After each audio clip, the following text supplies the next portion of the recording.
Hello, everyone. This is Metaphysical Moonlighters, and I'm Dee. And this is going to be the Capricorn November 2018 astrology forecast. Well, we have some great news. Jupiter is moving into Sagittarius. It's moving out of Scorpio and into Sagittarius on November 9th. Now, for you, Capricorn, this is happening in your area of life dealing with your spirituality. So, Jupiter is moving into your house 12. House 12 is all about spirituality. It's about your inner feelings, your secrets, your it's also about places of isolation. So, that's something to look forward to, okay? Now, Mercury is going to be retrograde on November 17th, and it will be retrograde until December 5th. Mercury will be in Sagittarius all month.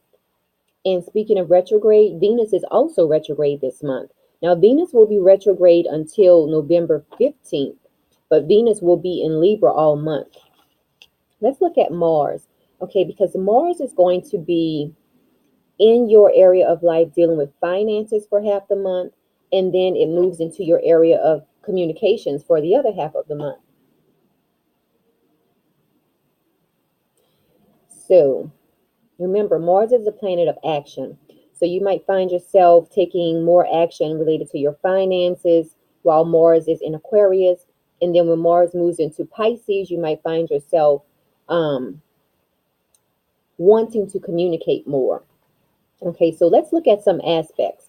We have on November 6th. Now remember, these aspects, these are the exact dates, but you can feel the energies from these aspects a few days before the exact date or a few days after the exact date. So don't get too hung up on this particular date, these particular dates.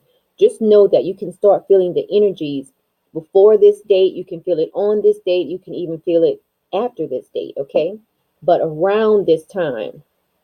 Okay, so on November 6th, we have the sun in a trine to Neptune. Now, at this time, the sun is going to be in your area of life dealing with your friendships, and then Neptune in Pisces is in your area of life dealing with your communications. So, let's talk about the energy of the sun trining Neptune.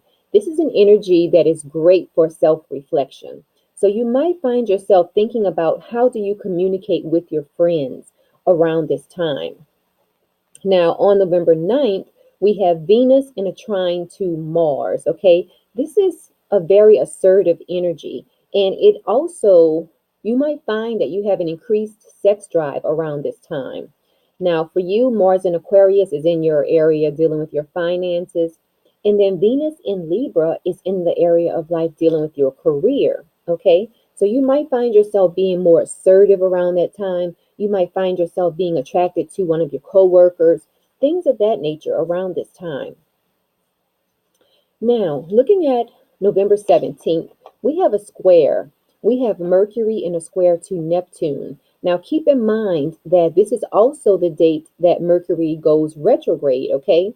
So, this is a day where a lot of people might feel confused. There might be a lot of misunderstandings around this time. And you might find that a lot of people are withholding the truth. Not really lying, but they're not really telling the whole truth also. Okay, so this is not a good day for signing contracts. I mean, you can sign contracts. Never feel like a certain aspect is not good for, a certain thing.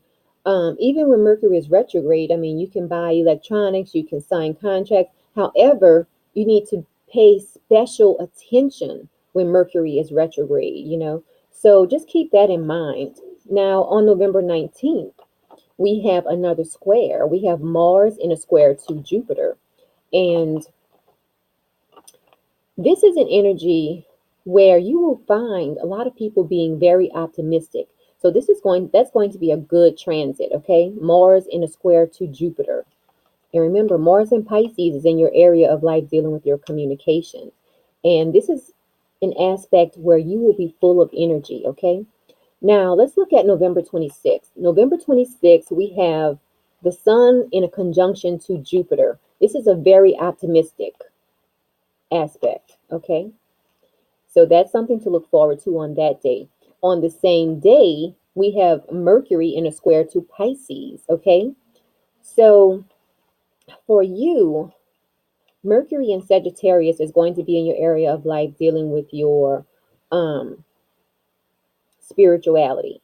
And then Mars in Pisces is dealing with your communications. So you might find yourself being a little bit confrontational around that time. Let's say someone comes to you and they question your spirituality.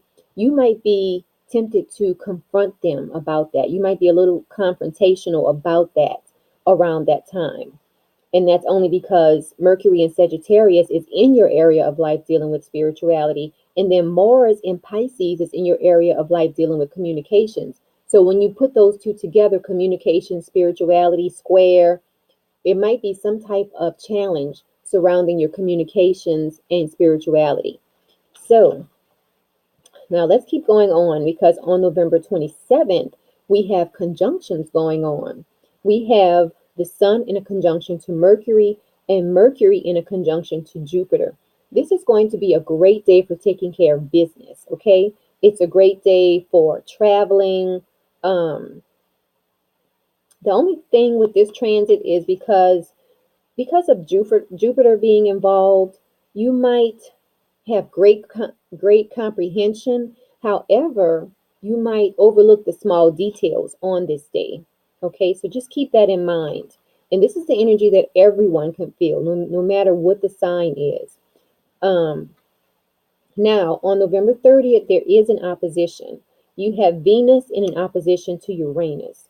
Okay, so for you, let's see, Venus in Libra. I'm looking at your chart here.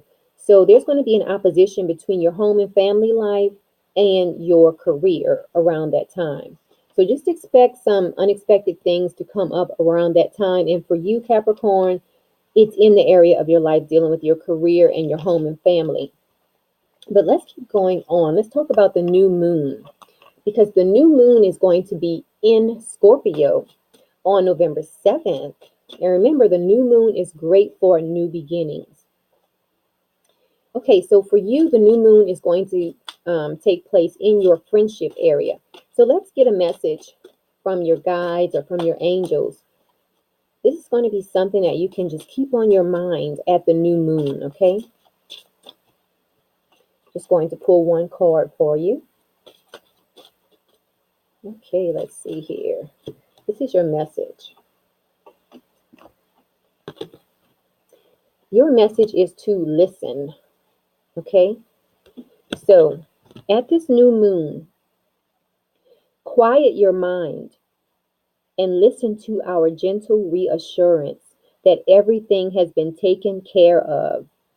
Stay in a quiet and receptive state without worrying about the nature of your desires' manifestation. Remember, a quiet mind and body hears us quickly and clearly. This is our request to you. Listen. So at this new moon, you just need to be in a quiet place, probably meditating and listening. Meditation is all about receiving messages. Okay. So at this new moon, you might want to do a lot of meditating. Now let's look at the full moon. The full moon is going to be in Gemini on November 23rd. Now, the full moon is a great time to release anything that's not serving you. So for you, the full moon is going to be in your area of your life, dealing with your health, your vitality, and your daily routine. So if anything is not working for you surrounding those topics, this is a great time to release it. Okay, so that's everything I have for you. Now, I do want to mention that I am having a sale on my audio birth chart interpretations. It's 50% off, which makes the cost to my YouTube subscribers $20, only $20. You must be a subscriber to my channel to receive this offer. So go on ahead and subscribe today. Hit that subscribe button if you haven't done so already. And also, don't forget to like this video and share it with your friends and your family. I definitely appreciate it. Now, until next month, enjoy your month, Capricorn.